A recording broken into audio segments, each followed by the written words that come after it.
différentes personnes chargées de passer le marché public, des différentes étapes de passation de marché public. Maximilien Grégoire Sosouglo est né le 12 mars 1938 à Cotonou. Après son cursus secondaire au collège Victor Ballot à Porto-Novo, il a soutenu sa thèse d'État en 1970, devenant ainsi docteur Maximilien Sosouglo.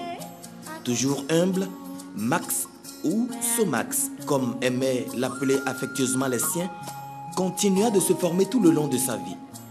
Sa dernière formation est un certificat international d'études spécialisées en politique de lutte contre la corruption, impact économique de la corruption, droit administratif et système de passation des marchés publics, délivré en 2009 par l'École nationale d'administration ENA de Paris.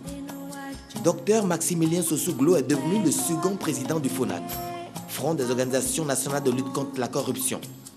Travailleur infatigable et intellectuel avéré, il était également expert international, consultant auprès du système des Nations Unies et a contribué à la mise en œuvre de plusieurs projets auprès de la Banque mondiale, du Fonds monétaire international, du PNUD, du Millennium Challenge Corporation et auprès de nombreux gouvernements africains.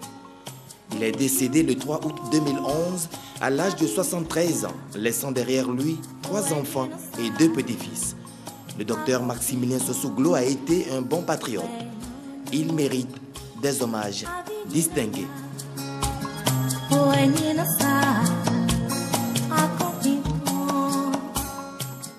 D'État chargé de la Défense. Monsieur le ministre de la Justice, de la Législation et des Droits de l'Homme, Monsieur le Président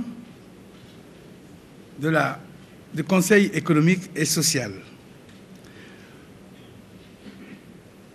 Madame le conseiller du chef de l'État, responsable de la cellule de la moralisation de la vie publique, Monsieur le directeur de l'USAID, Messieurs et Mesdames les membres du corps diplomatique et représentants des organisations internationales, révérends pasteurs et chefs religieux en vos grades et qualités, chers invités.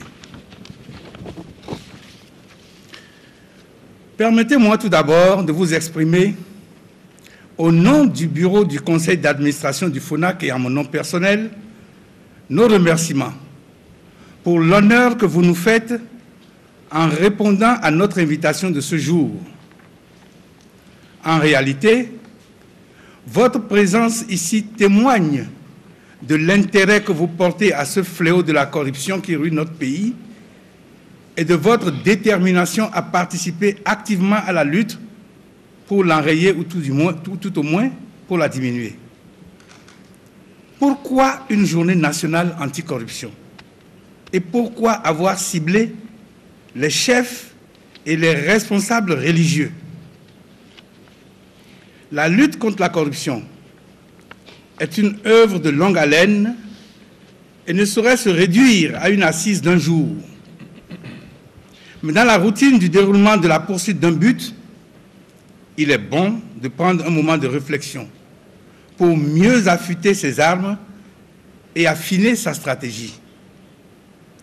Les hommes et les femmes réunis en ce jour au sein de cette salle constituent, à différents degrés, les acteurs de la lutte contre la corruption, responsables politiques, partenaires au développement, responsables et militants des associations corporatives, responsables et militants des organisations de la société civile.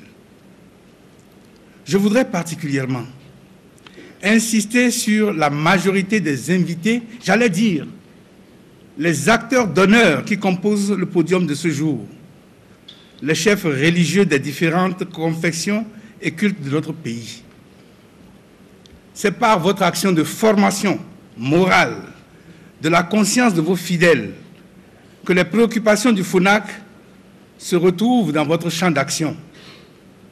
En réalité, les fondements des religions et cultes reposent sur des préceptes qui ne laissent aucune place à la corruption. Et dans ce sens, vous avez toujours lutté contre la corruption. C'est pourquoi nous nous sommes tournés vers vous, vers la source, vers les enseignements de Dieu, Mahou, Allah, l'architecte de l'univers, ou d'autres dénominations que l'on donne à cette réalité. Quand la loi du cœur fait défaut, la loi des hommes essaie d'y suppléer. Ce que nous voulons dire ici, c'est que c'est par la conduite des hommes que naissent les faits de corruption qu'on observe dans le déroulement des activités économiques au sein de la société.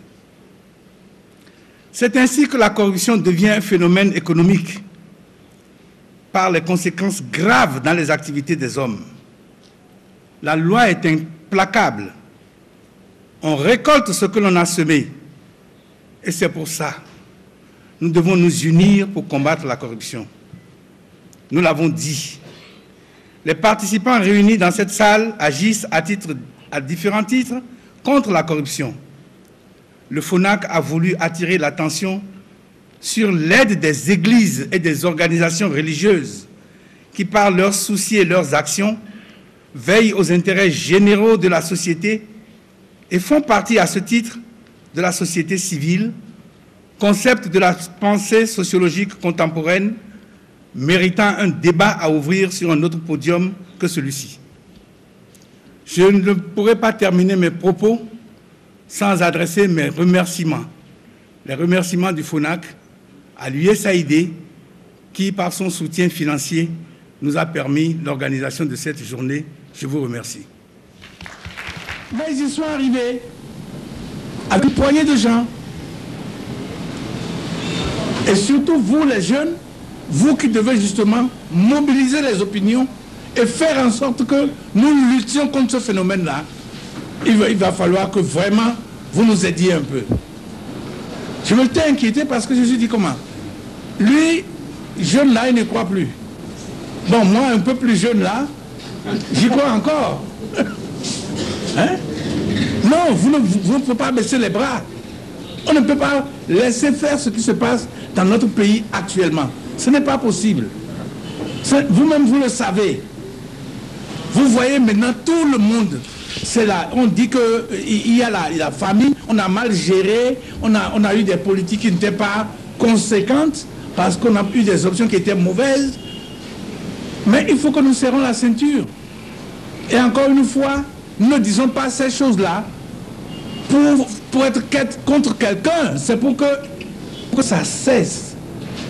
C'est pour que ces choses-là cessent. D'autres sont passés par ces stades d'avant nous. Ils s'en sont sortis. Il n'y a aucune raison que notre pays soit condamné. Croyez-moi, j'ai voyagé un peu dans ma vie. Mais je crois encore fermement qu'on peut rattraper ce pays. Et je suis sûr qu'il sera un des meilleurs. Croyez-moi.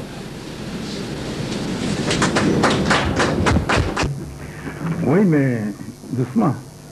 Ce dossier-là, on vous l'a dit, et M. Elias l'a dit, c'est un dossier de l'Observatoire de lutte contre la corruption. Nous, on ne l'a pas étudié comme tel. La preuve, vous avez vu, ce n'est pas de machin de dossier. Chaque fois que nous venons ici, c'est toujours d'une certaine façon que les choses se déroulent, et je prends la parole et je discute. La deuxième chose que j'aimerais dire, c'est qu'il s'agit là maintenant de dossiers de marché public. Or, je ne suis pas mandaté par la présidente pour la représenter ici dans cette émission. J'ai intervenu dans cette émission que parce qu'on m'a cité comme conférence conjointe commune entre le FONAC et l'OLC. Voilà ce que je peux dire. Voilà. Merci, M. Massimé Soussou. Quand nous avons été chercher les éléments que nous avions, on a fait taire le dossier. Aujourd'hui, ce dossier ressort par miracle. Chaque fois que nous avons un dossier, nous faisons un travail de fond et un travail gratuit. Le FONAC, dont je suis entouré ici, il faut que je le dise. Je suis entouré ici par le premier vice-président qui est le porte-parole et par la deuxième vice-présidente du FONAC. J'en suis que l'homme du président. D'ailleurs, vous me voyez peu, vous me connaissez peu. Parce que le travail qui se fait surtout dans les coulisses et c'est un travail technique pour lequel nous avons besoin de silence. Quand nous faisons parler Elias, c'est qu'il y a des éléments pour parler. Donc, tous ces dossiers-là, qu'on revoit par exemple aujourd'hui, nous avons été attristés dans le dossier de la Caisse nationale de sécurité sociale, de voir qu'il y avait des plaignants devant nous qui demandaient qu'on leur rembourse ce qu'on leur doit pour leur retraite. Et il y en a, le monsieur insistait tellement que le jour où je l'ai vu, parmi les morts à la télévision, vraiment, j'ai eu les larmes aux yeux. Mais c'est inconcevable qu'on ne puisse pas payer les droits des travailleurs. Et nous avons alerté comme il le faut les gens qui cotisent à la caisse. Nous avons alerté les patrons en disant, ce qu'on fait de votre argent là, ce n'est pas bon. Il est temps que vous veniez pour aider le FONAC, pour commencer à dire et à réclamer vos cotisations. On n'a pas payé le monsieur et il le disait. Il dit, vraiment dépêchez-vous, faites ce que vous pouvez. Sinon nous allons mourir. Et c'est ce monsieur-là qui est mort. Ils ont gagné le procès. Et on a refusé de les payer. Voyez-vous? Alors qu'avec ça, on est en train d'inaugurer un bâtiment de je ne sais pas combien de milliards, alors que les gens qui ont cotisé leur argent et qui doivent vivre de cet argent-là ne l'ont pas. Avec cet argent, on a acheté des terrains, on veut construire des hôtels, alors que ceux qui doivent bénéficier de cet argent-là sont en train de mourir parce qu'ils n'ont même pas eu de l'argent pour se soigner. Voilà des tas de choses que vous connaissez bien, messieurs de la presse. Vous le connaissez puisque vous avez toujours soulevé ce dossier-là avec nous. Je ne pourrais pas ajouter grand-chose, mais je voudrais humblement vous laisser la parole pour que, si vous avez des questions, vous puissiez nous les poser. Monsieur Elias, qui est le président de l'Observatoire, est le premier vice-président du FONAC et le porte-parole du FONAC. Nous avons travaillé conjointement à des degrés divers sur différents dossiers. C'est juste qu'il vous félicite. C'est juste qu'il félicite le peuple béninois. C'est aussi notre devoir de veille que nous puissions rappeler certaines choses, particulièrement au candidat élu, notre président, le président Thomas Yahi Boni. Dans sa campagne, il avait insisté sur la corruption et je voudrais vous lire quelque chose qu'il a écrit dans son programme de campagne et il serait bon que nous puissions maintenant le lui rappeler de temps en temps. Il écrivait ceci: dans la corruption et la bonne gouvernance, notre politique d'instauration des règles de bonne gouvernance dans tous les secteurs de la vie nationale. L'éradication de la délinquance économique sera un objectif à très court terme.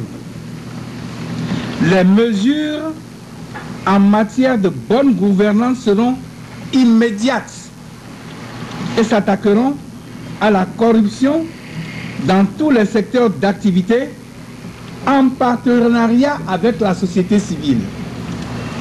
Donc, ce partenariat qu'il appelait de son vœu, nous voulons le lui offrir aujourd'hui en disant publiquement sur le forum, en disant publiquement que nous sommes prêts, que nous continuons notre devoir de veille et que si vraiment c'est cela son programme, il nous trouvera pour lui apporter les éléments. Voilà en quelques mots ce que je pourrais dire en propos, en introduction, pour que nous puissions savoir quel est le sens de cette conférence commune que nous avons organisée aujourd'hui.